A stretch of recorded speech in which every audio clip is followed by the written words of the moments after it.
Po falësha xhuman, edhe në moment më bie telefoni dhe aty për herë të parë marrë vesh se m'ishte bërë një ftesë për të shkuar në haç, pra ëndra që kisha pritur kaq shumë vite u realizua dhe për këtë fakt jo vetëm që isha shumë i lumtur, por deri në momentin që kem hyrë në avion nuk e kam besuar. Ne u nisëm me natë, edhe deri në momentin që kemi arritur në Qabe, kaluan për afërsisht 24 orë, se për shkak të temperaturave të larta, u desh që atje të shkonim natën dhe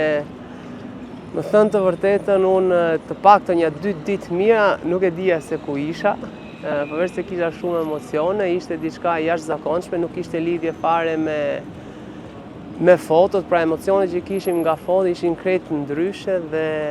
mezi po prisnim nga përjetimet edhe nga tregimet që na tregonin xhallarët. Pra momenti i parë, jo thjesht duhet të ishte unik, por duhet i rushet të gjitha surprizat dhe në moment që ti zbret nga shkallët,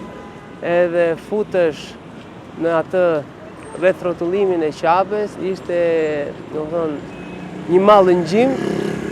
që më në fund më realizua dhe edhe pse s'ka kaluar akoma një vit, shpresojmë që të shkojmë prapë.